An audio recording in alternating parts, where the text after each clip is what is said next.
Je me souviens encore de cette nuit pluvieuse. Tout semblait si banal au début. Je m'étais installé sur le canapé, un vieux film en noir et blanc défilant à l'écran.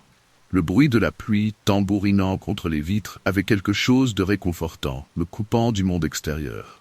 Le salon était plongé dans une douce pénombre, juste éclairé par la lueur vacillante de la télévision. Je ne sais pas pourquoi, mais il y avait dans l'air une légère tension que je ne parvenais pas à ignorer.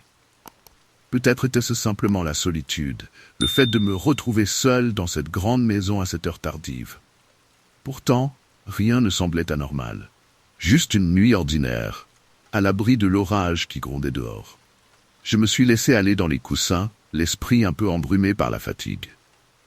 Mais c'est là que tout a commencé. C'est là, au milieu de ma somnolence, que je l'ai vu pour la première fois. Un mouvement furtif, presque imperceptible, dans le coin de mon œil. Je me suis redressé pensant que c'était juste un reflet étrange sur l'écran de la télé. Mais non. Dans le reflet de la vitre derrière moi, il y avait quelque chose. Ou plutôt quelqu'un. Une silhouette immobile, sombre, se tenait là, dehors, juste derrière la fenêtre. Mon cœur a raté un battement. Je me suis retourné d'un coup, mais il n'y avait rien. Rien que la pluie qui coulait en filet sur le verre. Pas un bruit, pas un signe de présence. J'ai soupiré, essayant de me convaincre que c'était mon imagination, un jeu d'ombre créé par l'éclair de la télévision. Pourtant, cette sensation d'être observé, elle ne me quittait pas. Je me suis forcé à retourner sur le canapé, essayant d'ignorer ce sentiment étrange. Mais à peine quelques minutes s'étaient écoulées que j'ai entendu quelque chose. Un bruit sourd venant du plafond, comme si quelqu'un ou quelque chose marchait lentement sur le toit. J'ai tendu l'oreille, le cœur battant à tout rompre. Peut-être un animal, me suis-je dit, mais ce n'était pas un bruit habituel, ça semblait trop lourd. Puis, j'ai entendu des murmures, froids, à peine audibles, mais clairement là, résonnant dans le couloir. Je me suis levé, les jambes tremblantes, et j'ai commencé à explorer la maison. Chaque pièce était vide. Rien ne semblait déplacé. Pourtant, cette présence invisible mais palpable se faisait de plus en plus oppressante. Et quand je suis revenu dans le salon, mon regard s'est de nouveau posé sur la fenêtre. Le reflet était toujours là. Cette silhouette, elle n'avait pas bougé. La tension dans l'air devenait insupportable. Chaque son, chaque ombre semblait prendre vie autour de moi. Les portes claquaient doucement, sans raison apparente, et des objets tombaient des étagères, comme poussés par une main invisible. J'essayais de me raisonner, de trouver des explications logiques à tout cela, mais rien ne tenait debout. J'ai attrapé mon téléphone, paniqué, et essayé d'appeler la police, mais l'écran est resté noir, inerte. Plus de réseau. C'est à ce moment-là que je l'ai vraiment vu, pas seulement un reflet ou un jeu d'ombre. La silhouette était maintenant dans la pièce, à la limite de ma vision. Toujours floue, presque irréelle, mais indéniablement là. J'essayais de la fixer, de l'observer directement, mais chaque fois que je le faisais, elle disparaissait. Pourtant, à chaque reflet, que ce soit dans le miroir du couloir, la vitre de la fenêtre ou même l'écran noir du téléphone, elle était là, me regardant. Je ne pouvais plus supporter cette présence. La panique me submergeait, chaque bruit me faisait sursauter, et la maison autrefois si familière me paraissait maintenant hostile. Je savais que je devais faire face à cette chose, à ce spectre qui semblait jouer avec mes nerfs, toujours à la périphérie de ma vision. Rassemblant tout mon courage, j'ai avancé dans le couloir sombre, sentant le sol froid sous mes pieds nus. Et puis, je l'ai vu, enfin, clairement. Il était là, debout devant moi, au milieu du couloir. Immobile, il me regardait, mais le plus terrifiant n'était pas sa présence. Non, c'était son visage. Ce visage, c'était le mien. Mais tordu, déformé, comme un reflet brisé dans un miroir fissuré. Avant que je puisse réagir, tout a basculé. Une obscurité intense m'a enveloppé, m'étouffant, et la dernière chose dont je me souviens, c'est le froid, glacial, et cette certitude écrasante que je ne sortirai jamais de cette nuit. Le silence, lourd et définitif, a pris le dessus. Je roulais sur cette route déserte, les essuie-glaces battant frénétiquement contre la pluie torrentielle. Après une longue journée de travail, tout ce que je voulais, c'était rentrer chez moi, m'enrouler dans une couverture chaude et oublier cette tempête qui semblait s'intensifier à chaque minute. Les éclairs illuminaient brièvement le ciel, suivis par des grondements sourds qui faisaient vibrer la voiture. La route devant moi était à peine visible, une ligne floue entre l'obscurité et les éclaboussures d'eau. J'étais seul, complètement isolé sur cette route. Pas d'autres voitures, pas de maison en vue, juste la pluie incessante et le rugissement du vent. Un frisson me parcourut malgré la chaleur à l'intérieur du véhicule. C'était comme si la tempête voulait m'avaler, me garder loin de toute civilisation. Puis, soudainement, je l'ai vu. Une silhouette frêle, debout au bord de la route, ses vêtements collés à sa peau par la pluie battante. Une jeune fille, trempée jusqu'aux os, levant faiblement le bras pour demander de l'aide. Mon cœur se serra à sa vue. Qu'est-ce qu'elle faisait là, seule, par un temps pareil? J'ai hésité un instant, mais la compassion l'a emporté. Je ne pouvais pas laisser cette pauvre fille sous cette pluie battante. Je me suis arrêté et j'ai baissé la vitre, juste assez pour qu'elle m'entende. « Tu veux une ride ?» ai-je demandé, essayant de dissimuler l'inquiétude dans ma voix.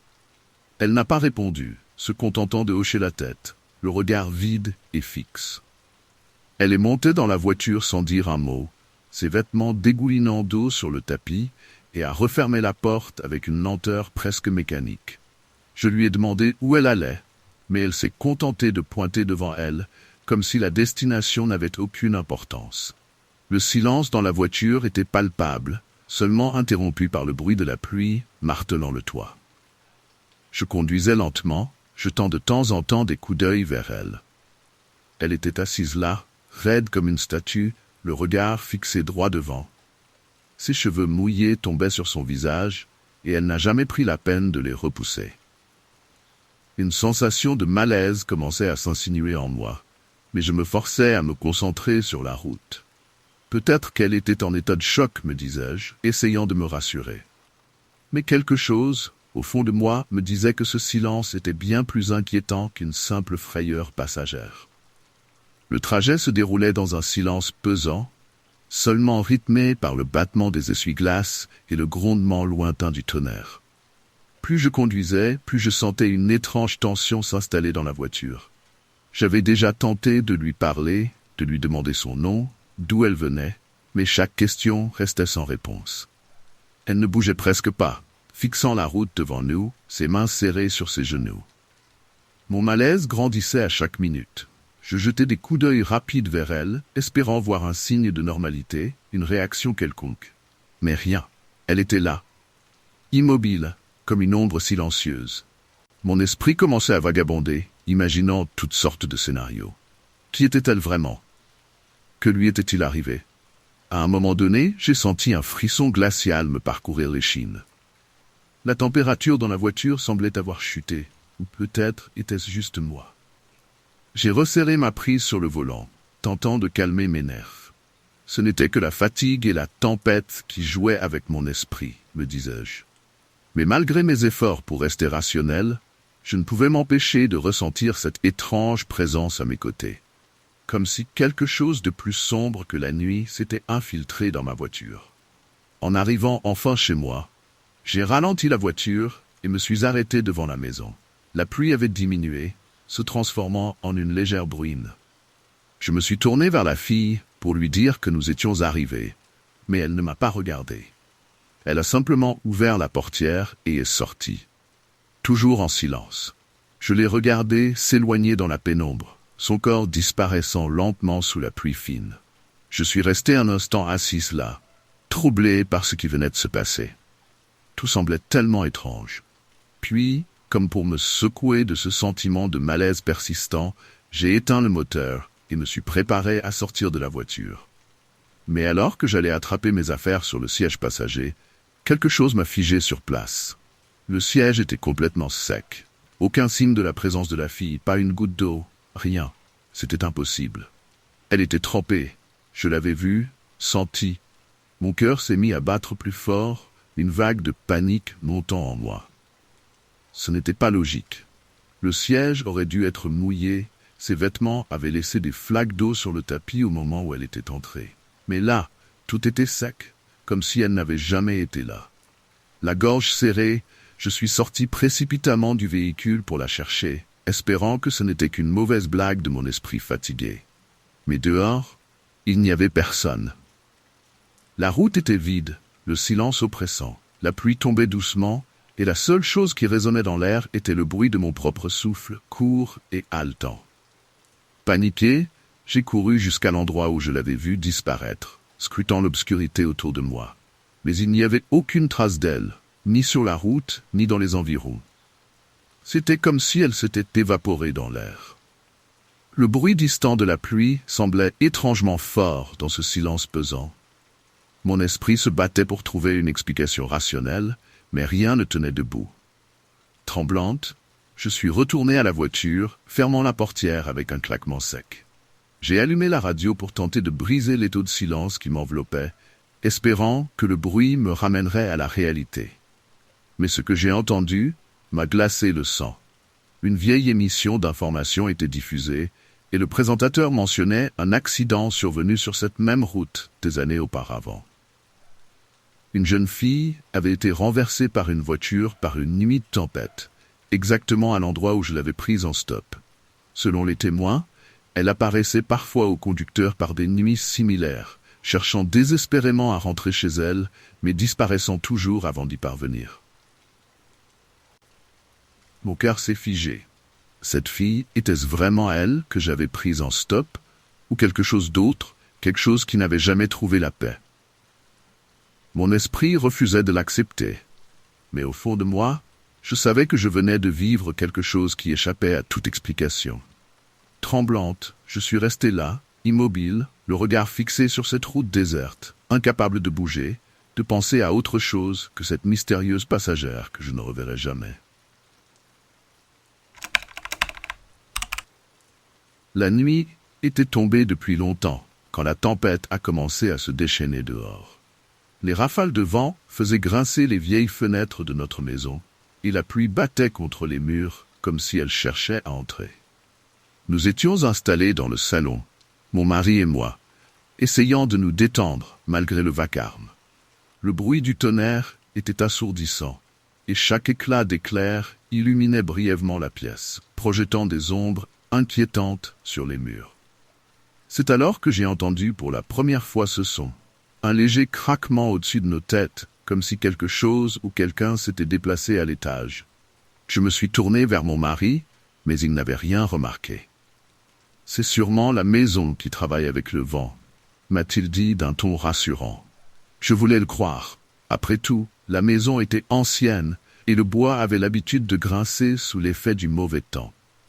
Mais au fond de moi, quelque chose me disait que ce n'était pas juste le vent. À mesure que la tempête s'intensifiait, les sons à l'étage sont devenus de plus en plus distincts. Ce qui ressemblait au départ à de simples craquements de la maison prenait maintenant la forme de pas lourds et réguliers. On aurait dit que quelqu'un arpentait le couloir, d'un bout à l'autre, lentement, comme s'il réfléchissait ou attendait quelque chose. Chaque pas résonnait avec une clarté troublante, surpassant le bruit de la pluie et du vent. Je me suis figé, écoutant attentivement. Mon mari, lui aussi, avait cessé de bouger, son regard fixé sur le plafond. Il n'y avait plus de doute possible. Ce que nous entendions ne pouvait pas être seulement le bois de la maison qui craquait sous la pression du temps. C'était trop régulier, trop humain. Nous nous sommes regardés, l'inquiétude grandissant dans nos yeux. Quelqu'un ou quelque chose se trouvait là-haut et nous devions découvrir ce que c'était. Mon mari a finalement décidé qu'il était temps de vérifier ce qui se passait à l'étage. Il attrapa une lampe de poche dans le tiroir de la cuisine et malgré l'appréhension visible sur son visage, m'a assuré que tout irait bien. Je l'ai suivi de près alors qu'il montait les escaliers, chacun de nos pas faisant écho dans le silence tendu de la maison. La tempête grondait toujours à l'extérieur, mais à l'intérieur, il n'y avait que le son de nos respirations retenues. À chaque marche gravie, mon cœur battait de plus en plus fort. Nous avons atteint le couloir du premier étage, où les pas semblaient provenir. La lumière vacillante de la lampe de poche éclairait les murs, révélant le papier peint usé et les vieilles photographies de famille accrochées. Mais il n'y avait personne. Nous avons vérifié chaque pièce, ouvrant les portes avec précaution, mais tout était en ordre, exactement comme nous l'avions laissé. Pourtant, l'air était lourd, chargé d'une présence que nous ne pouvions pas voir. Même sans rien trouver, je ne pouvais me débarrasser de l'impression qu'il y avait quelque chose, ou quelqu'un, tout près de nous, nous observant en silence. Nous avons décidé de redescendre, tentant de reprendre notre calme. Dès que nous avons posé le pied en bas des escaliers, les bruits ont recommencé. Cette fois, les pas étaient plus rapides et plus lourds, comme si quelqu'un s'affairait dans le couloir, de plus en plus agité. Le bruit semblait se rapprocher, et chaque pas résonnait avec une intensité croissante.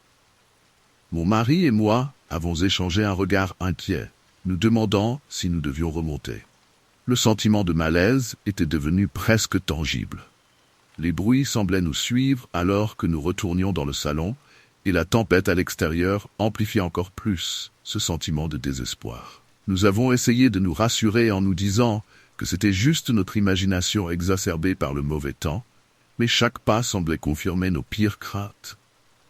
En entendant les bruits se rapprocher de plus en plus, nous avons décidé de nous préparer à affronter ce qui était à l'étage. L'idée de rester là sans savoir ce qui nous attendait était insupportable, et chaque seconde passée à écouter ces pas devenait de plus en plus angoissante. Le bruit de la tempête s'est mêlé au son inquiétant venant du haut, créant une cacophonie qui nous mettait les nerfs à vif. Nous avons pris une profonde inspiration et sommes remontés les escaliers, cette fois avec une détermination fébrile. Les bruits de pas continuaient, plus insistants que jamais, comme si quelqu'un se déplaçait frénétiquement d'une pièce à l'autre. Chaque marche semblait se prolonger en une éternité, et la tension montait avec chaque pas que nous faisions. En atteignant le couloir, nous avons suivi les traces de bruit jusqu'à la chambre principale. La porte était entr'ouverte, et la lumière de la lampe de poche a révélé une scène des plus inquiétantes. Des marques humides de pas étaient visibles sur le sol, menant directement vers le lit. Le cœur battant la chamade, nous avons poussé la porte et découvert l'intérieur de la pièce dans un état chaotique. Au centre de la chambre, les draps étaient en désordre et des objets personnels étaient éparpillés. Mais ce qui nous a glacés, c'était la vision d'une silhouette noire, immobile, dos à nous. Elle se tenait là, comme si elle attendait que nous entrions. Avec une lenteur calculée, elle s'est tournée vers nous, révélant un visage flou et indistinct, comme si elle était faite de l'ombre elle-même. Nous avons reculé d'un bond, le cœur battant à tout rompre, alors que la silhouette commençait à avancer lentement vers nous. La tempête dehors semblait avoir cessé, comme si le calme s'était installé pour mieux observer ce qui se passait à l'intérieur. La peur nous paralysait, et nous savions qu'il n'y avait pas de retour en arrière. Nous étions face à quelque chose qui défiait toute explication, et la présence qui se tenait là, dans notre propre chambre, semblait avoir un but terrifiant que nous allions devoir affronter. La pluie battait contre les fenêtres, créant un rythme incessant qui résonnait dans toute la maison. Je n'arrivais pas à dormir. Il y avait quelque chose dans l'air, quelque chose d'étrange, presque oppressant. Je me sentais isolé, enfermé dans ce cocon de silence entrecoupé par le grondement du tonnerre. Je me souviens avoir jeté un coup d'œil à l'horloge. 2 heures du matin. Je pensais que la pluie finirait par m'apaiser, mais au contraire, elle semblait amplifier cette sensation d'angoisse. Les murs de la maison paraissaient se resserrer autour de moi. Chaque craquement me faisait sursauter. Vivre seul a ses avantages, mais aussi ses inconvénients. Le silence, habituellement apaisant, devenait cette nuit-là un compagnon inquiétant. Allongé dans mon lit, j'essayais de me convaincre que ce n'était qu'une nuit comme les autres, que je finirais par m'endormir malgré tout. Mais au fond, j'avais ce pressentiment. Quelque chose clochait. C'est alors que j'ai entendu les premiers battements à la porte. 3 coups secs, résonnant lourdement à travers la maison. Mon cœur a raté un battement. J'ai tendu l'oreille, pensant que c'était peut-être le vent qui avait fait bouger quelque chose dehors.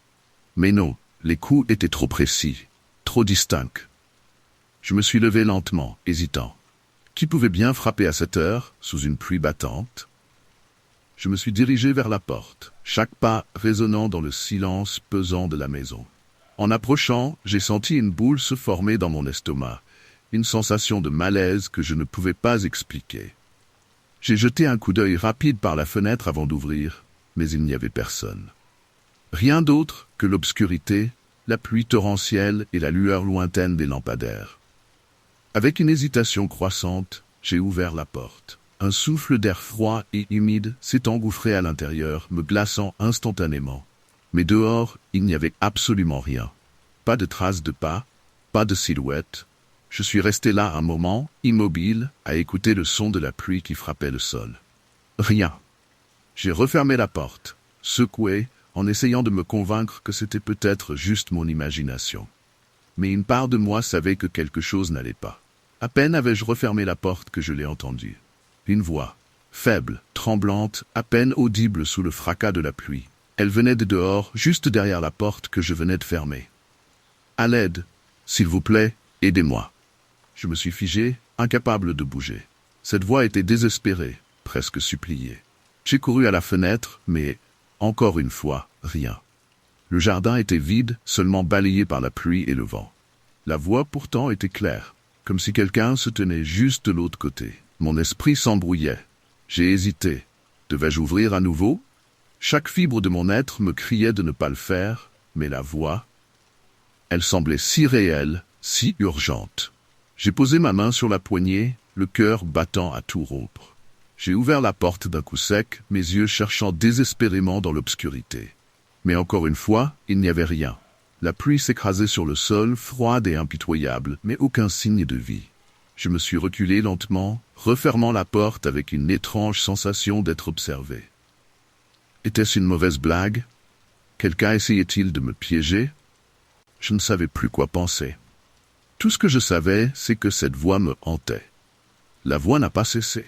Au contraire, elle semblait se rapprocher, comme si elle se déplaçait autour de la maison. D'abord à la porte d'entrée, puis aux fenêtres du salon, toujours suppliant, toujours désespéré. Chaque fois que je vérifiais, il n'y avait personne, rien d'autre que l'ombre et la pluie. Mais la voix, elle était de plus en plus proche, presque à l'intérieur. Je commençais à paniquer. J'ai vérifié chaque porte, chaque fenêtre, m'assurant que tout était bien verrouillé. Mais cela n'a rien changé. La voix était toujours là, maintenant à quelques mètres de moi, comme si elle me chuchotait à l'oreille. Je me suis reculé vers ma chambre, le cœur battant à toute vitesse, sentant une présence invisible rôder dans la maison. Mon téléphone. Il me fallait appeler quelqu'un, demander de l'aide. Mais lorsque j'ai pris mon portable, il n'y avait plus de signal. Ni mon téléphone fixe, ni mon portable ne fonctionnaient. C'était comme si quelque chose, ou quelqu'un, avait coupé toute communication avec le monde extérieur. J'étais totalement isolé, piégé dans cette maison, avec cette voix qui ne cessait de me harceler. J'ai commencé à me demander si j'étais en train de devenir fou. Comment une voix pouvait-elle être partout à la fois, me suivre à travers les murs, se rapprocher, sans jamais se montrer? Chaque seconde qui passait amplifiait cette sensation d'être traqué par quelque chose que je ne pouvais pas voir. La nuit semblait interminable, chaque minute étirée par la terreur qui me rongeait. J'étais barricadé dans ma chambre, écoutant avec angoisse les battements irréguliers de mon propre cœur. Puis, les coups ont commencé de nouveau. Cette fois, ils venaient de l'intérieur, de l'autre côté de la porte de ma chambre. 3 coups secs, suivis de cette voix familière, mais désormais si proche que j'en frissonnais. « À l'aide, laisse-moi entrer, s'il te plaît. » Je me suis reculé, incapable de respirer, les yeux fixés sur la poignée de la porte qui semblait vibrer, prête à tourner à tout moment. Comment était-ce possible? Tout était verrouillé, personne n'avait pu entrer. Et pourtant, cette présence, elle était là, juste derrière la porte. Finalement, tout est devenu silencieux. Plus de coups, plus de voix. Un silence lourd, oppressant. J'ai attendu, incapable de bouger, avant de rassembler tout mon courage pour sortir. Quand j'ai ouvert la porte, la maison était comme figée dans le temps. Le calme absolu régnait, mais une chose m'a glacé le sang. La fenêtre du couloir, celle que j'avais vérifiée plusieurs fois, était grande ouverte. Je me suis approché lentement, le souffle court, scrutant l'extérieur. La pluie avait cessé, et une étrange quiétude flottait dans l'air. Mais la question tournait en boucle dans ma tête. Qui ou quoi était entré dans ma maison cette nuit-là? Et surtout, Pourquoi la voix semblait-elle m'appeler depuis l'intérieur, comme si elle m'avait toujours attendu? Puis, d'un coup, tout s'est éteint. Plus de lumière. La maison s'est plongée dans une obscurité totale, comme si la tempête avait coupé l'électricité. Je suis resté immobile quelques secondes, tentant de me calmer. Ce n'est qu'une panne, me suis-je dit, mais mon cœur battait à tout rompre. J'ai cherché mon téléphone, mais évidemment, la batterie était presque à plat. La seule lumière provenait de la faible lueur des éclairs qui, de temps en temps, filtraient à travers les interstices des rideaux. Et puis, c'est là que je l'ai senti. Ce n'était plus juste de l'inquiétude, c'était une présence. Je me tenais là, figé dans l'obscurité, les yeux grands ouverts, essayant de percevoir quelque chose à travers le silence oppressant. Soudain, un éclair illumina brièvement la pièce, et c'est là que je les ai vues. Des ombres, cette fois à l'intérieur. Elles glissaient lentement le long des murs, contournant les meubles, comme si elles avaient toujours été là, se fondant dans les recoins de ma maison. Je clignais des yeux, espérant que ce soit encore un jeu de lumière, mais non. Elles étaient bien réelles, se mouvant avec une fluidité terrifiante. Mon souffle s'accéléra. Je ne pouvais pas détourner le regard, comme si mes yeux étaient rivés à elles. Je les suivais du coin de l'œil, mes muscles tendus, mon corps refusant de bouger. Les ombres semblaient se rapprocher, se faire plus distinctes. J'entendais maintenant des bruits légers, presque imperceptibles, des pas étouffés, des chuchotements, ou peut-être le frottement des ombres contre les murs. Je voulais courir, fuir, mais je n'y arrivais pas. J'étais cloué sur place, mon cœur battant à tout rompre dans ma poitrine. L'une des ombres sembla se détacher des autres, prenant une forme plus humaine. Elle avançait lentement, sans un bruit, se rapprochant de moi à chaque éclair qui déchirait la nuit. L'ombre continuait de s'approcher, silencieuse et terrifiante. Elle avait maintenant une forme plus définie, presque palpable. À chaque flash d'éclair, je la voyais plus distinctement, comme si elle gagnait en consistance avec la lumière. Mon corps refusait de bouger, paralysé par une peur que je n'avais jamais ressentie auparavant. Je pouvais presque sentir sa présence, froide et lourde, s'étendre dans la pièce. Puis, dans un moment de noirceur totale entre deux éclairs, j'ai senti un souffle glacé sur ma nuque, comme si l'ombre se tenait juste derrière moi. Mon cœur s'est arrêté. Quand la lumière revint, elle n'était plus là. Du moins, je ne pouvais plus la voir, mais je savais qu'elle était toujours là, tout près. Je me suis tourné, lentement, terrifié à l'idée de ce que j'allais découvrir. Rien, juste l'obscurité et le silence. Mais je savais, au plus profond de moi, que quelque chose avait changé. Ce n'était plus ma maison, plus mon refuge. J'avais laissé entrer quelque chose, et je ne pouvais plus fuir. C'était une de ces nuits où tout semblait contre moi. La pluie tombait en torrent, frappant violemment le pare-brise de mon camion, rendant chaque kilomètre un peu plus pénible. Je détestais conduire sous la pluie, surtout sur des routes aussi isolées que celle-là. Cette route, en particulier, avait toujours quelque chose de sinistre. Peu de voitures la prenaient la nuit, et même les lumières des villages environnants semblaient disparaître dans l'obscurité. Je me souviens d'avoir pensé que c'était presque trop calme. Pas un seul autre véhicule sur des kilomètres, juste le bruit régulier des essuie-glaces et la pluie battante. L'humidité pénétrait dans l'air, rendant l'atmosphère encore plus lourde. Et je me suis retrouvé à jeter des coups d'œil nerveux dans mes rétroviseurs, comme si j'attendais que quelque chose surgisse de l'obscurité. Alors que je conduisais, mes mains crispées sur le volant, une voix a soudainement brisé le silence dans la cabine. C'était le talkie-walkie, qui crépitait faiblement. Je l'ai pris, pensant que c'était probablement une mise à jour de la base ou un autre camionneur, mais ce n'était pas ça. Une voix féminine, tremblante et paniquée, se fit entendre. « Aidez-moi, s'il vous plaît, je suis coincé. Il y a eu un accident. Je ne peux pas sortir. » Mon cœur s'est serré. Je pouvais entendre la pluie battante en arrière-plan, presque comme la mienne, et la voix semblait désespérée, presque étouffée. Elle me donna une localisation précise, un virage sur cette même route, pas très loin de là où je me trouvais. La panique dans sa voix était palpable. Je savais que je ne pouvais pas ignorer cet appel à l'aide. Sans réfléchir, j'ai immédiatement changé de direction et appuyé sur l'accélérateur. espérant arriver à temps. Je suis arrivé au point indiqué par la voie, les pneus de mon camion crissant sur la route détrempée. La pluie continuait de tomber sans relâche et la visibilité était extrêmement limitée. J'ai garé le camion sur le bas-côté, prenant ma lampe de poche et ma radio, puis j'ai commencé à marcher le long de la route, appelant à haute voix. Je scrutais les environs, cherchant le moindre signe d'un accident, des débris, des traces de pneus ou même des marques sur le sol. Mais il n'y avait rien. Rien qu'une route glissante, baignée par les éclairs intermittents. Je suis allé jusqu'au bas du virage, balayant le terrain avec ma lampe, mais tout était désert. Je suis retourné à mon camion, confus et frustré. Peut-être que j'avais mal compris la localisation, ou que la voie était un canular. Malgré l'inquiétude croissante, je me suis dit que c'était peut-être une erreur de ma part et que je devais rentrer. Le lendemain matin, alors que le soleil commençait à percer à travers les nuages lourds, je suis repassé par la même route pour rentrer chez moi. La pluie avait cessé, mais la route était encore mouillée et les arbres étaient chargés d'eau. En conduisant, j'ai aperçu quelque chose sur le bas-côté et j'ai dû freiner brusquement pour m'arrêter. Des débris étaient éparpillés le long de la route, les restes d'un accident. Un véhicule en piteux état, presque totalement détruit. Mes mains tremblaient alors que je sortais de mon camion pour examiner de plus près. En observant les dégâts, une sensation glaciale m'a envahi. L'accident semblait avoir eu lieu exactement au même endroit que celui que la voie avait décrit. En examinant la scène plus attentivement, j'ai remarqué des détails qui m'ont glacé le sang. Le véhicule semblait être là depuis des années.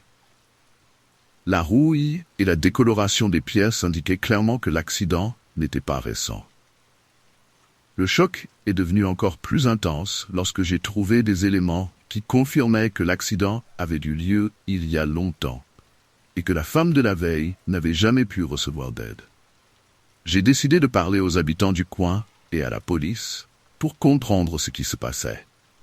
Lors de mes discussions avec les locaux, j'ai appris que cet endroit était tristement célèbre pour des événements étranges. Beaucoup de gens parlaient de phénomènes inexpliqués, et certains affirmaient avoir entendu des appels à l'aide similaires dans le passé, mais jamais personne n'avait pu les confirmer. La police m'a confirmé que l'accident avait eu lieu il y a plusieurs années et qu'il avait coûté la vie à une femme. Il était devenu une sorte de légende locale. Les récits que j'avais entendus semblaient corroborer les détails que j'avais vécus, mais cela ne m'a apporté aucune réponse définitive. Je suis rentré chez moi avec une lourde prise de conscience. Les événements de la nuit précédente me hantaient. La voix désespérée, le lieu de l'accident, les détails troublants. Je me suis demandé si ce que j'avais vécu était un simple écho du passé ou quelque chose de plus sinistre, une sorte de manifestation surnaturelle. Peu importe ce que c'était, une chose était certaine. Cette nuit-là, j'avais été confronté à quelque chose qui défiait toute explication rationnelle. Le lendemain matin, alors que le soleil commençait à percer à travers les nuages lourds, je suis repassé par la même route pour rentrer chez moi. La pluie avait cessé, mais la route était encore mouillée et les arbres étaient chargés d'eau. En conduisant, j'ai aperçu quelque chose sur le bas-côté et j'ai dû freiner brusquement pour m'arrêter. Des débris étaient éparpillés le long de la route, les restes d'un accident. Un véhicule en piteux état, presque totalement détruit. Mes mains tremblaient alors que je sortais de mon camion pour examiner de plus près. En observant les dégâts, une sensation glaciale m'a envahi. L'accident semblait avoir eu lieu exactement au même endroit que celui que la voie avait décrit. En examinant la scène plus attentivement, j'ai remarqué des détails qui m'ont glacé le sang. Le véhicule semblait être là depuis des années. La rouille et la décoloration des pièces indiquaient clairement que l'accident n'était pas récent. Le choc est devenu encore plus intense lorsque j'ai trouvé des éléments qui confirmaient que l'accident avait eu lieu il y a longtemps et que la femme de la veille n'avait jamais pu recevoir d'aide.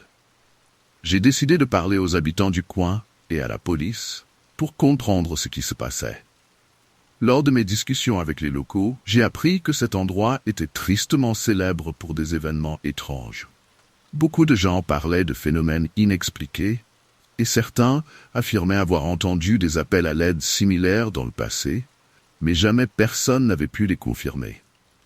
La police m'a confirmé que l'accident avait eu lieu il y a plusieurs années et qu'il avait coûté la vie à une femme. Il était devenu une sorte de légende locale. Les récits que j'avais entendus semblaient corroborer les détails que j'avais vécus, mais cela ne m'a apporté aucune réponse définitive. Je suis rentré chez moi avec une lourde prise de conscience. Les événements de la nuit précédente me hantaient. La voix désespérée, le lieu de l'accident, les détails troublants. Je me suis demandé si ce que j'avais vécu était un simple écho du passé ou quelque chose de plus sinistre, une sorte de manifestation surnaturelle. Peu importe ce que c'était, une chose était certaine. Cette nuit-là, j'avais été confronté à quelque chose qui défiait toute explication rationnelle. Il pleuvait à verse cette nuit-là. Les gouttes de pluie s'écrasaient bruyamment contre les fenêtres, accompagnées par le grondement lointain du tonnerre. Je dormais profondément, ou du moins j'essayais, quand un bruit inhabituel me tira de mon sommeil. Quelque chose frappait contre la fenêtre de ma chambre. Au début, je me dis que c'était sûrement le vent. Avec une tempête comme celle-là, il n'y avait rien d'étonnant à ce que les branches des arbres soient projetées contre les murs. Mais il y avait quelque chose d'étrange dans ce bruit. Ce n'était pas régulier, comme on s'y attendrait avec le vent. Chaque coup semblait mesuré, presque intentionnel. Je me suis retourné dans mon lit, en tentant de l'ignorer. Peut-être que c'était juste mon esprit, embrouillé par le sommeil, qui jouait des tours. Mais malgré mes efforts, le bruit persistait. Un battement sourd qui résonnait dans le silence de la nuit. Le bruit métallique ne cessait pas.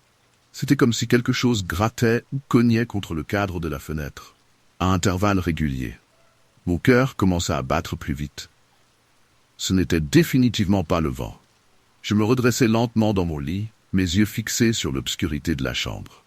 Pendant un moment, je restais là, immobile, écoutant attentivement. Le son se répétait, étrangement rythmé, presque dérangeant. Je décidai finalement de me lever. L'idée de vérifier ce qui se passait dehors m'emplissait d'une peur irrationnelle. Mais je devais savoir. En m'approchant de la fenêtre, mon souffle s'accéléra. La pluie battante rendait difficile de voir clairement à travers la vitre, mais là, au milieu du jardin, je vis une silhouette, immobile, figée sous la pluie, tournée directement vers ma fenêtre. Un frisson glacé me traversa. C'était impossible de distinguer ses traits, mais je sentais son regard sur moi, comme une présence oppressante. Mon cœur s'emballait, et j'étais incapable de détourner les yeux. Mon regard était rivé sur la silhouette. Elle ne bougeait pas, simplement là, debout sous la pluie, me fixant. Mon esprit essayait désespérément de trouver une explication rationnelle. Peut-être un voisin, ou un passant surpris par la tempête, cherchant refuge. Mais au fond de moi, je savais que ce n'était pas ça. Il y avait quelque chose de profondément dérangeant dans cette immobilité. Puis les lumières de la maison se mirent à clignoter. Un flash rapide, suivi d'un autre. L'obscurité envahissait et repartait aussitôt, comme si la tempête jouait avec l'électricité. Je détournai les yeux, un instant, pris de panique à l'idée que tout plonge dans le noir total. Mais quand les lumières se stabilisèrent et que je jetai de nouveau un coup d'œil à la fenêtre, la silhouette avait disparu. Je restais là, pétrifié, cherchant du regard dans le jardin, mais il n'y avait plus rien. Seulement la pluie et l'obscurité. Mon souffle était court, et une sensation de vide s'installa dans mon estomac. Avais-je rêvé? Le lendemain matin, je me réveillai avec une lourdeur dans la poitrine, encore hanté par ce que j'avais vu ou cru voir. La lumière du jour n'arrivait pas à dissiper la sensation de malaise qui m'envahissait depuis la nuit précédente. Après avoir longuement hésité, je décidai de sortir pour vérifier le jardin. En m'approchant de l'endroit où j'avais vu la silhouette, mon cœur se serra. Là, sur le mur, juste sous la fenêtre de ma chambre, il y avait des traces de boue. Des empreintes de mains glissaient le long du mur comme si quelqu'un avait essayé de grimper ou de se maintenir.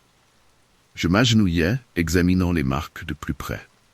Elles étaient fraîches, indéniablement récentes, encore humides de la pluie nocturne. Je me redressai, mon esprit tourbillonnant. Ce que j'avais vu n'était pas un rêve.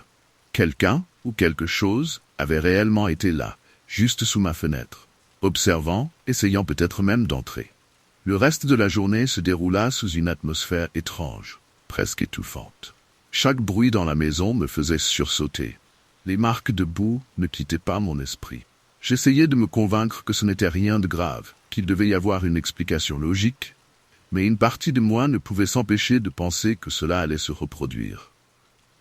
Je fermais toutes les fenêtres et vérifiais les serrures à plusieurs reprises, mais cela n'apaisa pas mon angoisse. Au coucher du soleil, l'obscurité envahit la maison, et avec elle, un sentiment de panique grandissant. J'avais l'impression d'être constamment observé, même à l'intérieur de mes propres murs. La nuit tombée, les événements de la veille prirent un poids encore plus terrifiant. Je me retrouvais à scruter la fenêtre de ma chambre, redoutant de voir cette silhouette réapparaître. Chaque ombre projetée par les branches des arbres dehors me faisait frissonner. Je savais que, tôt ou tard, elle reviendrait. Et cette fois, je n'étais pas certain que les murs de ma maison suffiraient à me protéger. La pluie tombait si fort que les essuie-glaces avaient du mal à suivre. C'était une de ces nuits où l'obscurité semblait encore plus épaisse à cause de la tempête, enveloppant tout ce qui nous entourait. La route, à peine éclairée par les phares de la voiture, serpentait au milieu de la forêt, et il n'y avait pas une âme à des kilomètres à la ronde. Juste nous, la pluie, et cette sensation oppressante que l'on ne pouvait pas vraiment expliquer.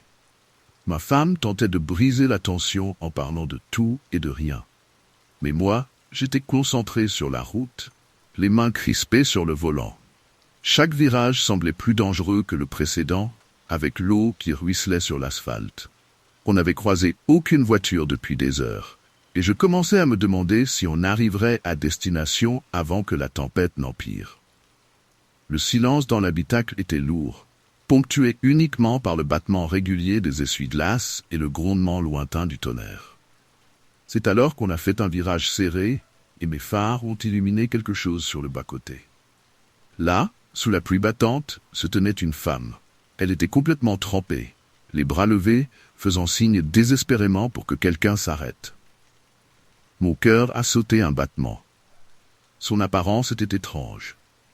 Elle portait des vêtements qui semblaient démodés, presque comme sortis d'une autre époque. J'ai immédiatement ressenti une hésitation. Quelque chose en moi me disait de ne pas m'arrêter. Il y avait quelque chose qui ne collait pas, une sensation d'inconfort que je ne pouvais expliquer. « On devrait s'arrêter », a dit ma femme, sa voix pleine d'inquiétude. « On ne peut pas la laisser là dans cette tempête. » Je l'ai regardée, indécis, mais elle avait raison. On ne pouvait pas ignorer quelqu'un dans un tel état par ce temps. À contre-cœur, j'ai ralenti et me suis arrêté quelques mètres plus loin pour aller la chercher. J'ai mis la voiture au point mort et jeté un coup d'œil dans le rétroviseur. La pluie frappait violemment le toit de la voiture, rendant presque impossible de voir clairement dehors. Ma femme a tourné la tête vers moi, visiblement inquiète. « Où est-elle » demanda-t-elle en scrutant la route. Je me suis retourné pour mieux regarder. Là où la femme se tenait quelques secondes plus tôt, il n'y avait plus personne. Je suis sorti de la voiture, l'eau froide me frappant immédiatement le visage. Je me suis avancé de quelques pas, les yeux plissés à travers la pluie battante, cherchant désespérément une silhouette, un mouvement. Mais rien. La route était vide. Pas un son, à part la pluie qui tombait et le bruit de mes propres pas dans les flaques d'eau. Elle n'a pas pu disparaître comme ça, ai-je murmuré en retour à la voiture, trempé. Ma femme est sortie à son tour, l'air déconcerté. Nous avons appelé dans la nuit, criant pour voir si elle répondrait, mais tout ce qu'on entendait, c'était le martèlement incessant de la pluie. Nous sommes retournés à la voiture, perplexes. J'ai redémarré et nous avons continué notre route, la tension entre nous palpable. Chaque kilomètre parcouru semblait amplifié par la pluie incessante et la nuit noire.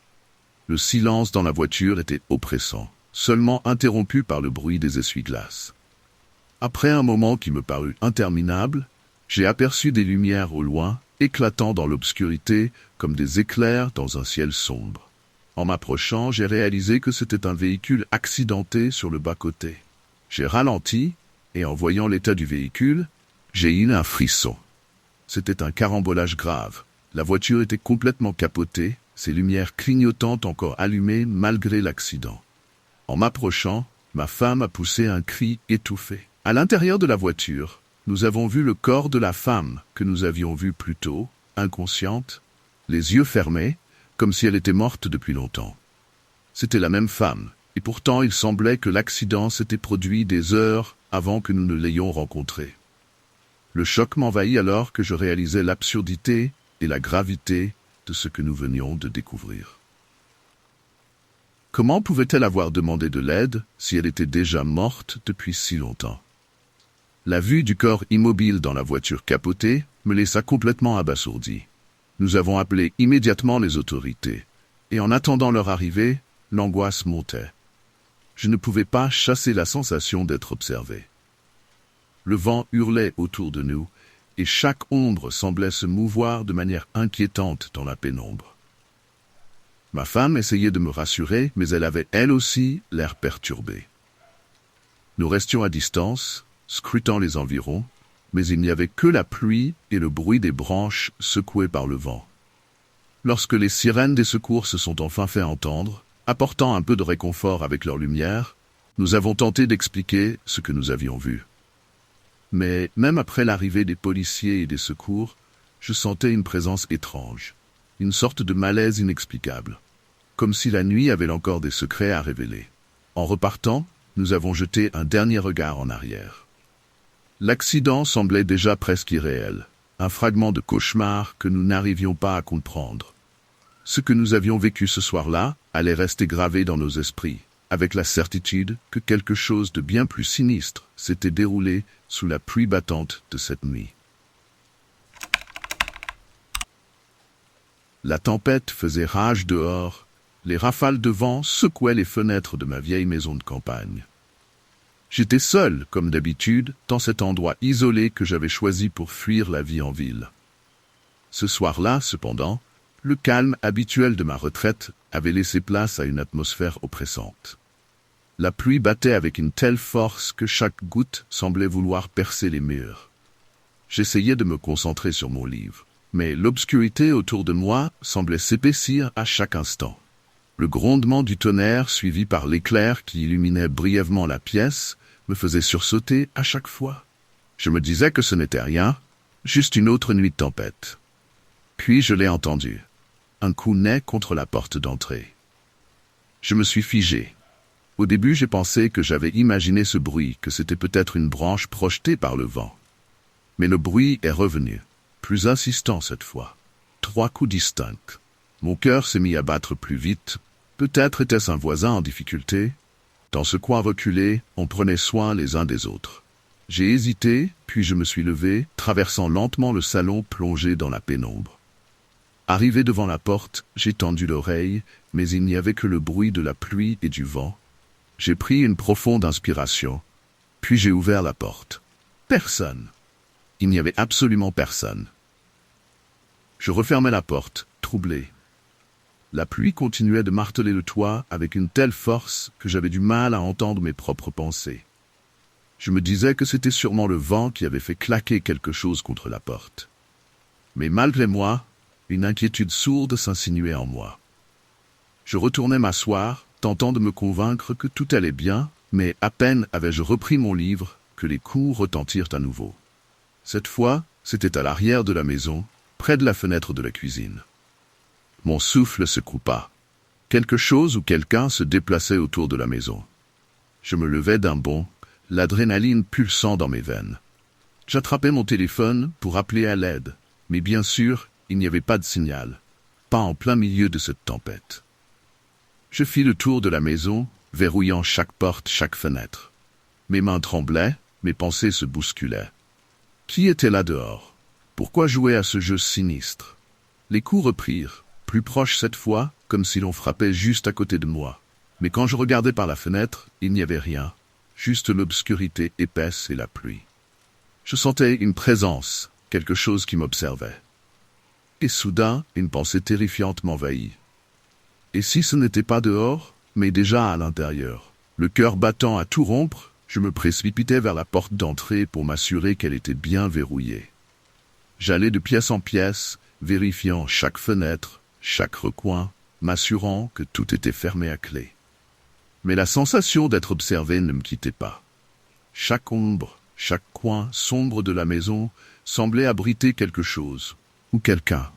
Les coups avaient cessé, mais le silence qui s'était installé était encore plus oppressant. Les seuls sons étaient le martèlement de la pluie et le hurlement du vent, mais derrière cela, j'avais l'impression d'entendre autre chose, quelque chose de plus subtil.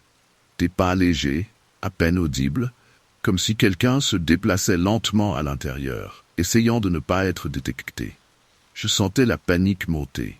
Le courant avait été coupé par la tempête, plongeant la maison dans une obscurité presque totale, à peine brisée par la lumière des éclairs à l'extérieur. Sans électricité, je n'avais que ma lampe de poche, dont la lueur vacillante semblait rendre les ombres encore plus menaçantes. Je savais que je ne pouvais pas rester immobile, que je devais faire quelque chose, mais chaque pas que je faisais semblait attirer cette présence vers moi. J'essayais de me convaincre que c'était mon imagination, que le stress de la situation me faisait voir et entendre des choses qui n'étaient pas là. Pourtant, chaque fibre de mon être me criait le contraire. Je n'étais plus seul dans cette maison. Les bruits de pas se rapprochaient, résonnant dans le silence pesant de la maison. Je serrais ma lampe de poche si fort que mes jointures blanchirent. Mon instinct me hurlait de fuir. Mais fuir où? J'étais piégé ici, au milieu de nulle part, avec la tempête qui rugissait à l'extérieur. Je devais affronter cette chose, cette présence qui rôdait dans l'obscurité. Je me faufilais dans la cuisine, à la recherche de quelque chose pour me défendre. Mes mains tombèrent sur un couteau, et je le serrais fermement, tentant de calmer ma respiration. Chaque son me mettait à cran, chaque craquement du plancher me faisait sursauter. Les pas semblaient suivre chacun de mes mouvements, comme si l'entité jouait avec moi, m'observant dans l'ombre.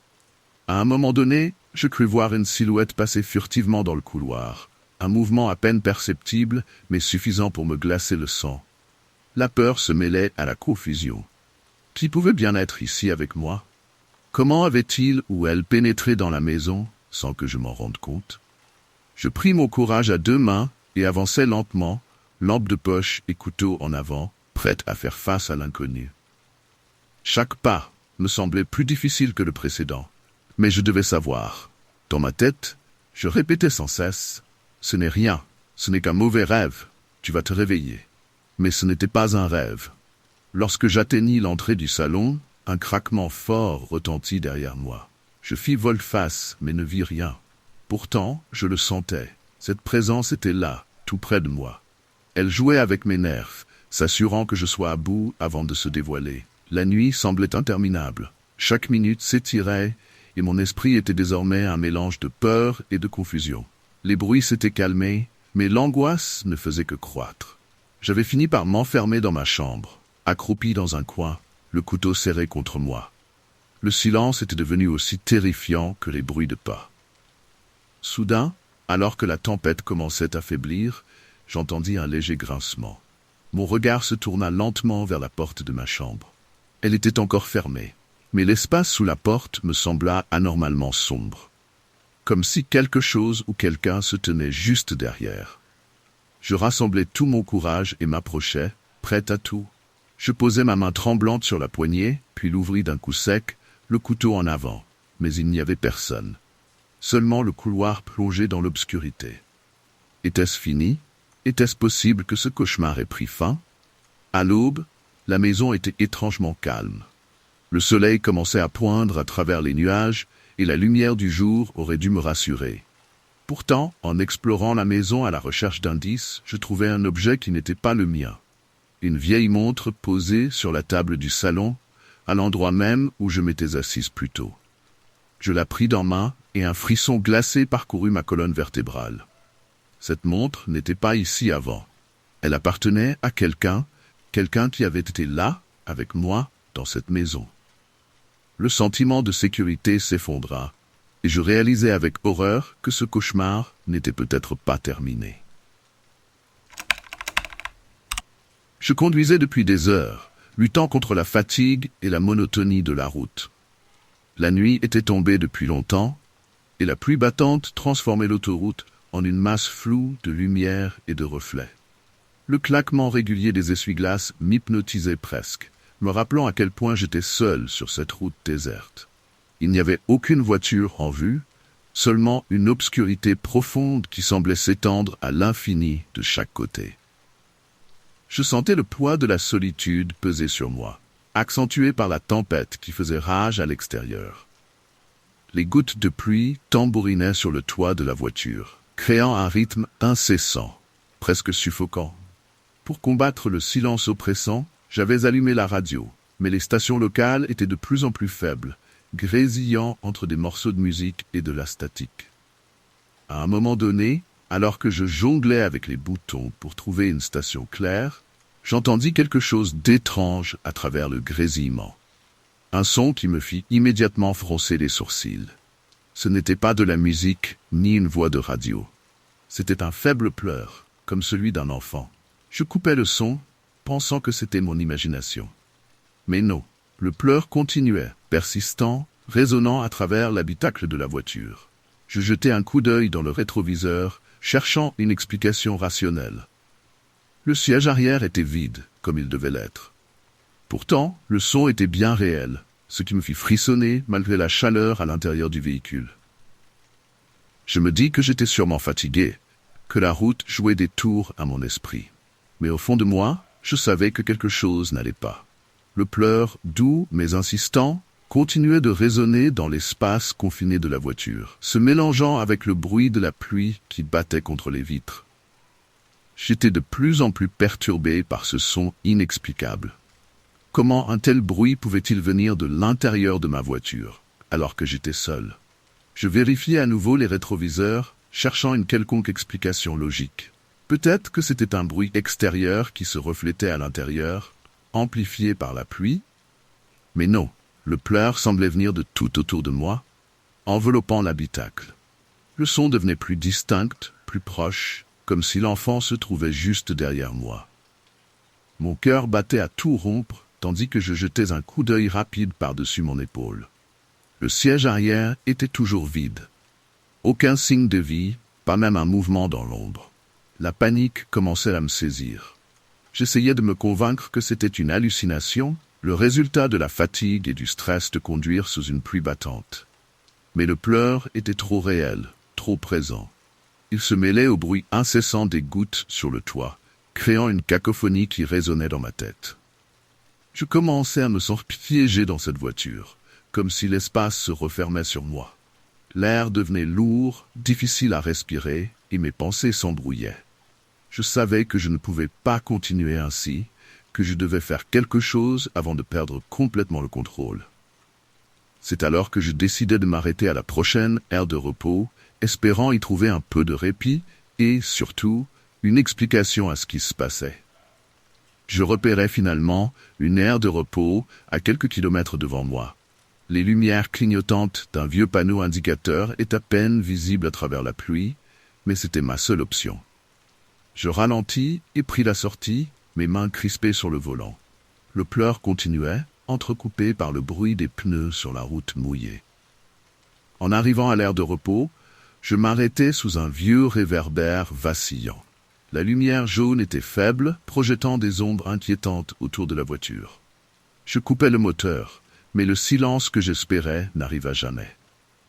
Le pleur de l'enfant semblait désormais encore plus fort, comme s'il résonnait dans ma tête.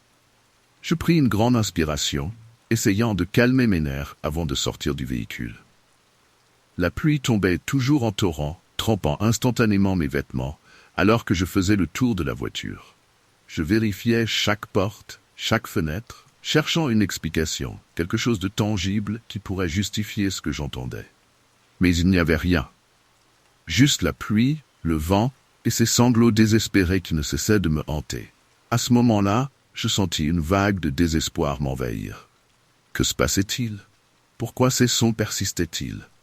C'est alors que je remarquai quelque chose de terrifiant. Là, dans la boue autour de la voiture, il y avait des petites empreintes. Des traces de pas minuscules, comme celles d'un enfant, formant un cercle parfait autour de mon véhicule.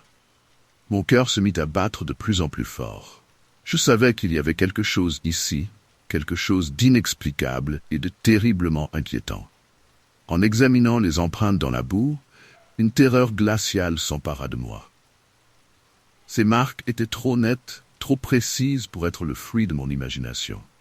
Elles entouraient entièrement ma voiture, comme si quelque chose ou quelqu'un avait fait le tour du véhicule, s'approchant dangereusement de moi. Les petites empreintes étaient si claires que je pouvais même distinguer les détails des petites chaussures ou bottes. Mon esprit était en proie à une confusion totale. D'où pouvaient bien venir ces empreintes? Et pourquoi semblaient-elles si fraîches, comme si quelqu'un les avait laissées juste avant mon arrivée? Je me penchais plus près pour examiner les marques, mais la pluie continuait de les effacer lentement. Les gouttes se mélangeaient avec la boue, rendant les empreintes de plus en plus floues. Je me redressais, une sueur froide coulant le long de mon dos. Le chagrin de l'enfant continuait de résonner dans ma tête, maintenant mêlé au bruit de la pluie. Je retournai à la voiture, tremblant de tous mes membres. Le son du pleur semblait s'être intensifié, comme si quelque chose tentait désespérément d'entrer en contact avec moi. Chaque fois que je jetais un coup d'œil par les fenêtres, je n'apercevais rien d'anormal, seulement l'obscurité et la pluie battante. Je décidai de vérifier à l'intérieur du véhicule une fois de plus. Peut-être que la source du bruit se trouvait là, cachée dans l'ombre. Je fis le tour du véhicule en vitesse, ouvrant les portes et les tiroirs, scrutant chaque recoin. Mais rien ne semblait déplacé. L'enfant pleurait toujours, plus proche que jamais, mais je ne pouvais pas le localiser. En revenant à l'extérieur, je remarquai quelque chose d'étrange. Les empreintes avaient disparu, comme si elles n'avaient jamais existé. Tout ce que je pouvais voir était la boue mélangée aux éclaboussures de pluie et un sentiment oppressant de malaise. Je compris alors que j'étais totalement seul, ou du moins, c'est ce que je croyais. Je retournai à l'intérieur de la voiture, le cœur battant la chamade et les mains tremblantes. Le pleur de l'enfant, devenu presque insupportable, résonnait encore plus fort. Je tentais de rationaliser la situation, cherchant une explication logique. Peut-être que le bruit venait d'une station de radio défectueuse, ou que mon esprit me jouait des tours. Mais malgré mes efforts pour me convaincre du contraire, je ne pouvais pas ignorer le fait que quelque chose n'allait vraiment pas. Je tentais de redémarrer le moteur, mais rien ne se passa. Le véhicule restait silencieux, et la lumière du tableau de bord clignotait faiblement. Je regardais autour de moi, la lumière de la voiture projetant des ombres dansantes sur les murs intérieurs. Les petits bruits de la pluie se mêlaient aux pleurs, créant une symphonie de terreur qui résonnait dans tout l'habitacle. Soudain, le pleur s'arrêta brusquement. Un silence pesant s'abattit, me laissant dans une tranquillité oppressante. Je m'apprêtais à vérifier le siège arrière une dernière fois, et c'est alors que je vis quelque chose d'effrayant. Une ombre fugace se déplaçant à travers la lunette arrière. Je me figeai, le souffle coupé, fixant l'endroit où l'ombre avait disparu. Je pris mon courage à deux mains et me penchai pour regarder par la fenêtre arrière. Il n'y avait rien, seulement l'obscurité et la pluie battante. Je me retournai pour vérifier le siège arrière une fois de plus, et c'est là que je remarquai un détail troublant. Une petite empreinte humide, presque imperceptible, sur le cuir du siège. Je touchai l'empreinte, elle était encore chaude. La peur me submergea alors que je réalisai que je n'étais pas seul. Quelque chose ou quelqu'un était peut-être encore à l'intérieur du véhicule ou autour de moi, se cachant dans les ombres. La tension monta en flèche alors que je m'efforçais de rester calme, cherchant frénétiquement une issue. Je sortis du véhicule en courant, incapable de supporter plus longtemps ce sentiment d'être observé. Je laissai la voiture derrière moi, courant sous la pluie, sans jamais oser me retourner. La terreur me poussait à avancer, espérant échapper à ce qui me hantait. Je ne me permis de ralentir qu'une fois que je fus hors de vue de la voiture, me demandant ce que je devrais faire ensuite pour échapper à cette nuit cauchemardesque.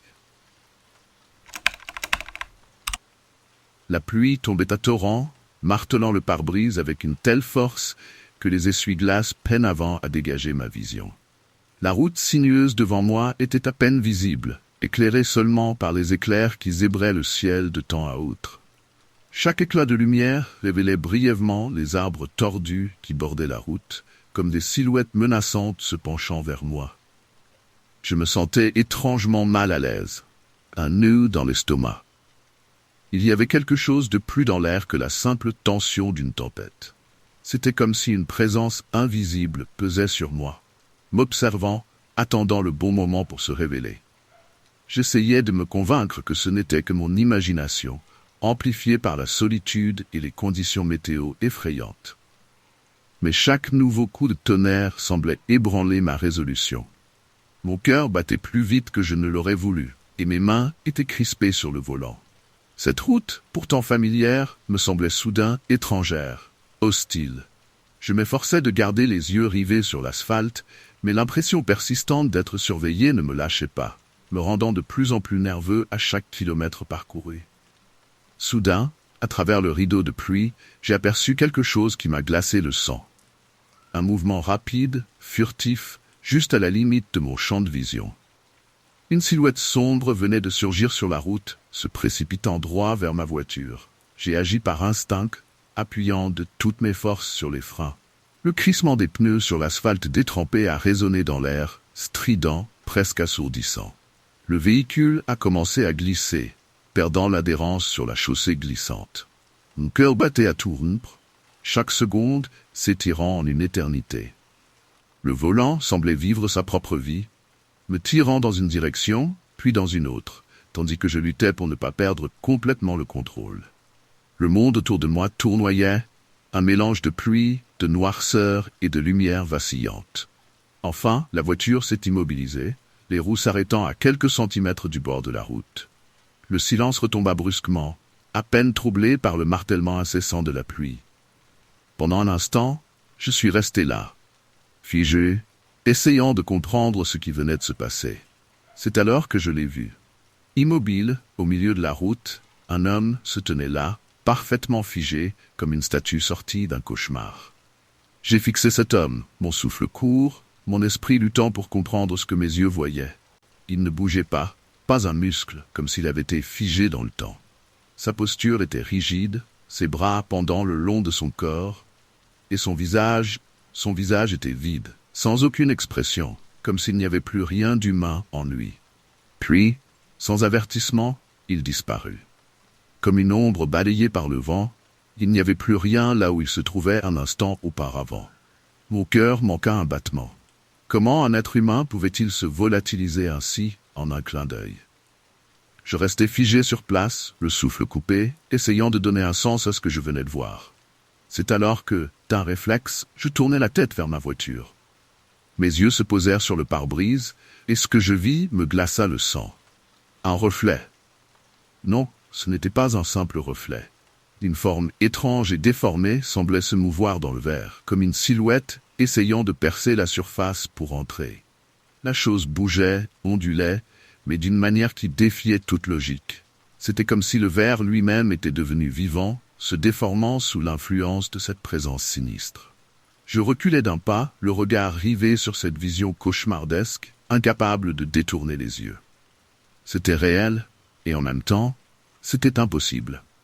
Paniqué, je fis un pas en arrière, mon esprit refusant d'accepter ce que je voyais. La forme dans le pare-brise continuait de se tordre, se pressant contre le verre comme si elle cherchait à en sortir. Mon instinct me hurlait de fuir, de laisser la voiture et de courir aussi loin que possible. Mais mes jambes semblaient clouées au sol. Je rassemblai tout mon courage et retournai précipitamment vers le véhicule.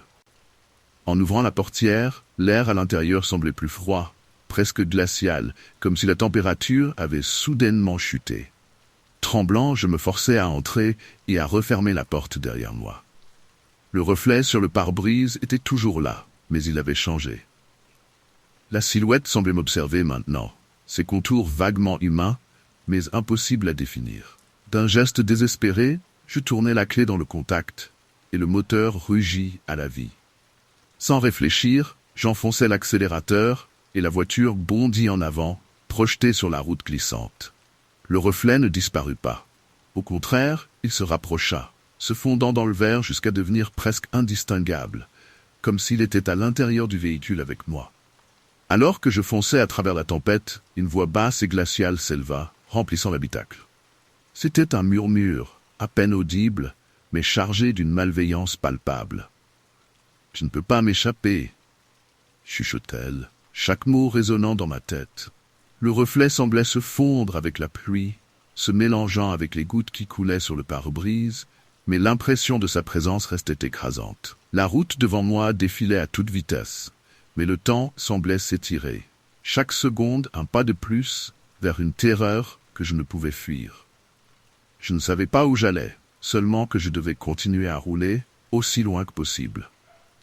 Mais au fond de moi, je savais que quelque chose m'accompagnait maintenant, quelque chose que je ne pouvais ni voir clairement, ni comprendre. Et ce quelque chose, je le sentais, n'était pas prêt de me laisser partir. Nous étions enfin arrivés au chalet, après des heures de route sinueuse à travers les bois. L'endroit était exactement comme on l'avait imaginé, isolé, entouré d'arbres imposants qui semblaient presque toucher le ciel. Le lac, juste au bout d'un sentier, reflétait les premières lueurs du crépuscule, créant une ambiance à la fois sereine et mystérieuse. L'excitation flottait dans l'air.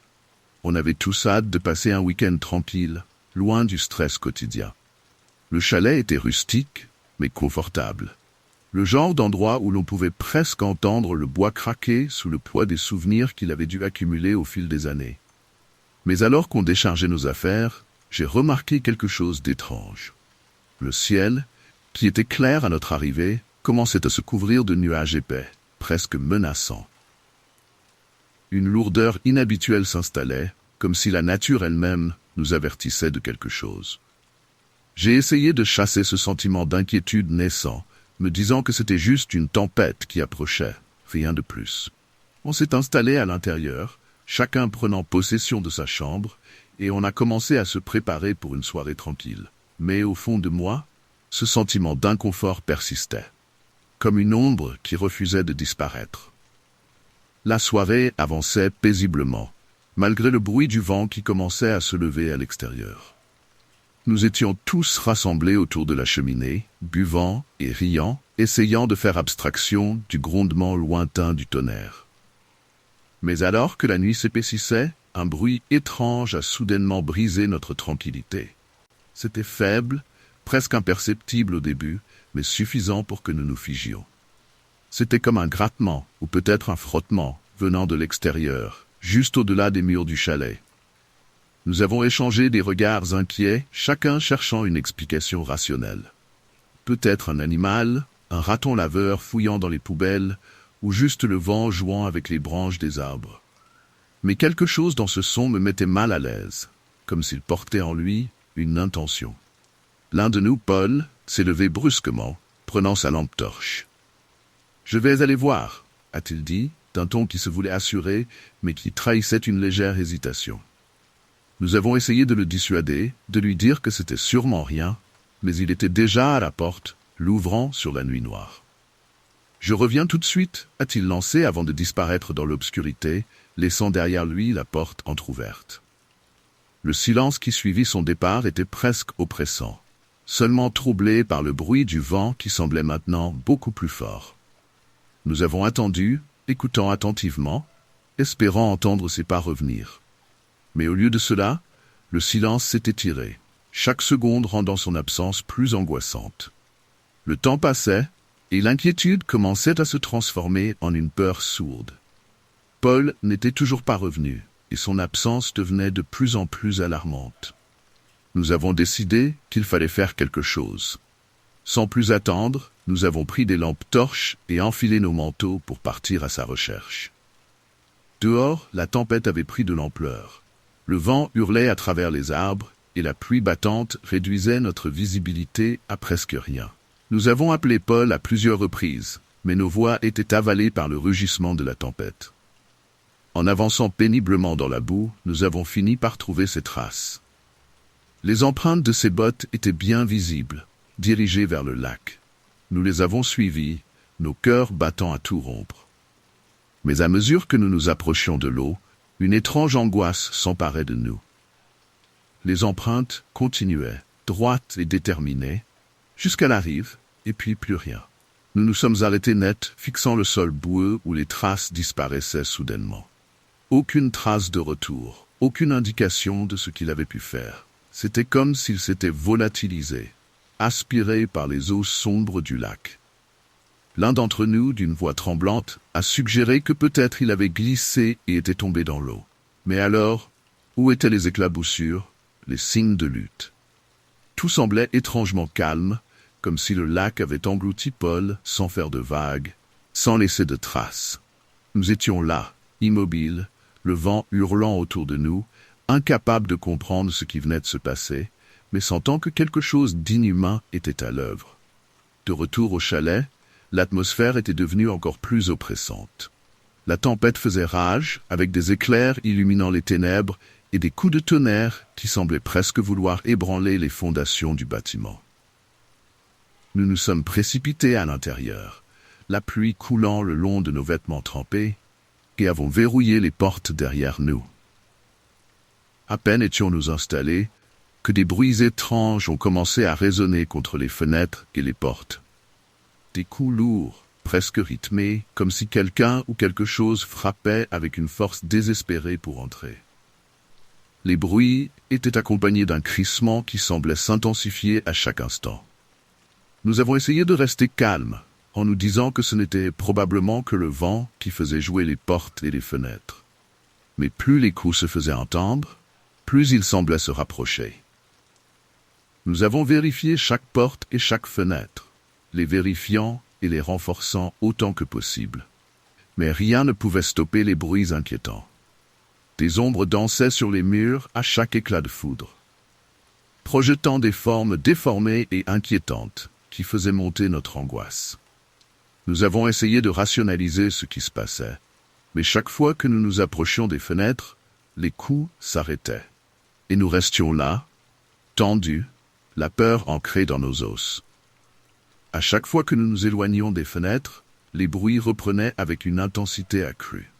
C'était comme si une présence invisible était en train de nous encercler, nous mettant à l'épreuve.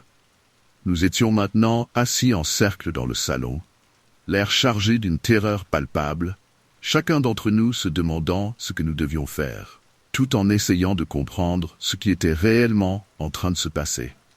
Alors que la nuit avançait, les coups et les bruits inquiétants ne faisaient que s'intensifier. La pluie battante, mélangée aux éclairs incessants, créait une atmosphère presque irréelle. Nous étions tous réunis dans le salon, les visages pâles, cherchant du réconfort les uns auprès des autres. Mais l'angoisse était omniprésente, et aucune tentative de distraction ne semblait pouvoir calmer la terreur croissante. Soudain, les coups ont cessé.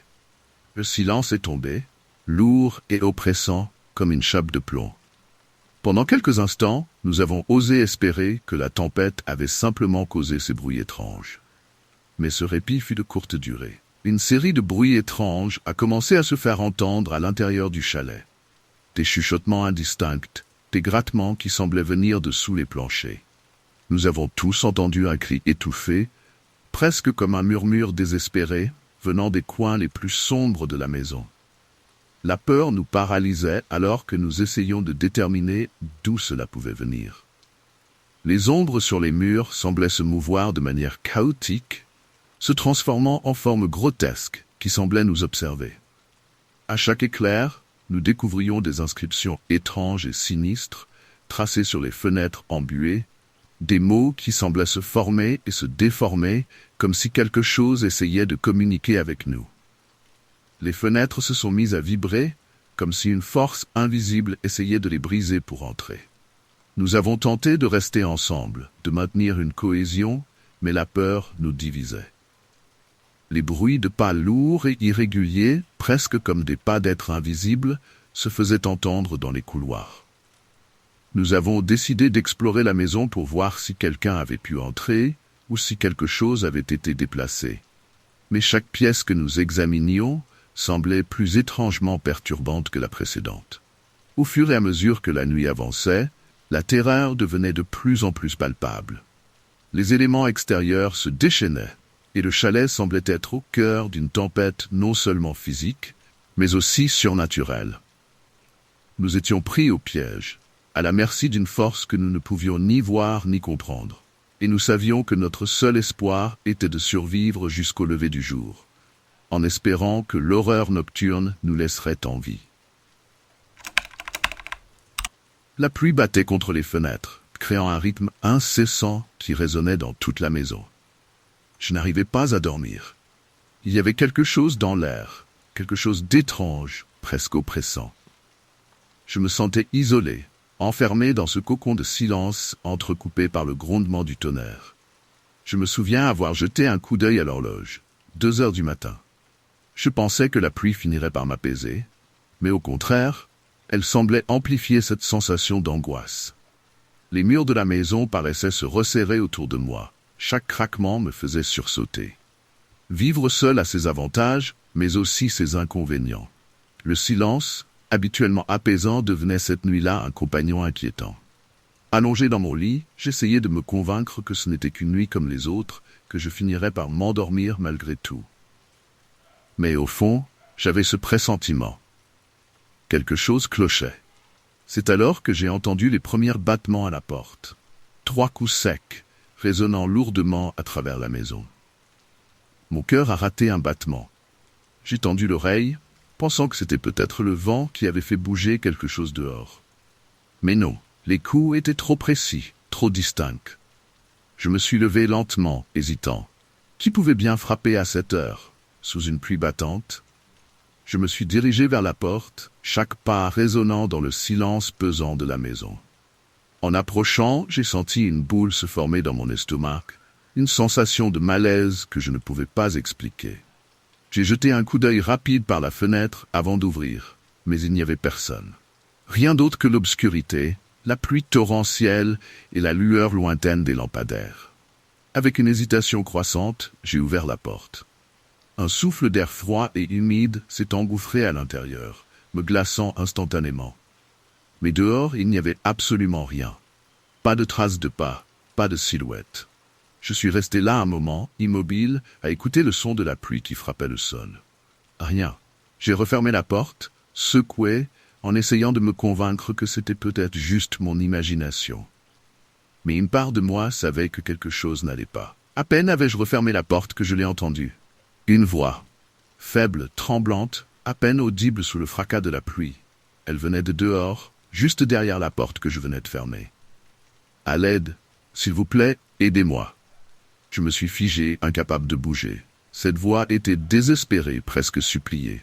J'ai couru à la fenêtre, mais encore une fois, rien. Le jardin était vide, seulement balayé par la pluie et le vent. La voix pourtant était claire, comme si quelqu'un se tenait juste de l'autre côté. Mon esprit s'embrouillait. J'ai hésité. Devais-je ouvrir à nouveau ? Chaque fibre de mon être me criait de ne pas le faire. Mais la voix, elle semblait si réelle, si urgente. J'ai posé ma main sur la poignée, le cœur battant à tout rompre. J'ai ouvert la porte d'un coup sec, mes yeux cherchant désespérément dans l'obscurité. Mais encore une fois, il n'y avait rien. La pluie s'écrasait sur le sol, froide et impitoyable, mais aucun signe de vie. Je me suis reculé lentement, refermant la porte avec une étrange sensation d'être observé. Était-ce une mauvaise blague ? Quelqu'un essayait-il de me piéger ? Je ne savais plus quoi penser. Tout ce que je savais, c'est que cette voix me hantait. La voix n'a pas cessé. Au contraire, elle semblait se rapprocher, comme si elle se déplaçait autour de la maison. D'abord à la porte d'entrée, puis aux fenêtres du salon, toujours suppliant, toujours désespéré. Chaque fois que je vérifiais, il n'y avait personne, rien d'autre que l'ombre et la pluie. Mais la voix, elle était de plus en plus proche, presque à l'intérieur. Je commençais à paniquer. J'ai vérifié chaque porte, chaque fenêtre, m'assurant que tout était bien verrouillé. Mais cela n'a rien changé. La voix était toujours là, maintenant à quelques mètres de moi, comme si elle me chuchotait à l'oreille. Je me suis reculé vers ma chambre, le cœur battant à toute vitesse, sentant une présence invisible rôder dans la maison. Mon téléphone. Il me fallait appeler quelqu'un, demander de l'aide. Mais lorsque j'ai pris mon portable, il n'y avait plus de signal. Ni mon téléphone fixe, ni mon portable ne fonctionnait. C'était comme si quelque chose ou quelqu'un avait coupé toute communication avec le monde extérieur. J'étais totalement isolé, piégé dans cette maison, avec cette voix qui ne cessait de me harceler. J'ai commencé à me demander si j'étais en train de devenir fou. Comment une voix pouvait-elle être partout à la fois, me suivre à travers les murs, se rapprocher, sans jamais se montrer. Chaque seconde qui passait amplifiait cette sensation d'être traqué par quelque chose que je ne pouvais pas voir. Si tu es arrivé jusqu'ici et que tu n'es pas encore abonné à la chaîne, abonne-toi maintenant pour ne rater aucune de nos histoires à faire frémir. Et si tu as aimé celle-ci, n'oublie pas de laisser un like. Profite aussi pour regarder cette autre histoire qui va te couper le souffle.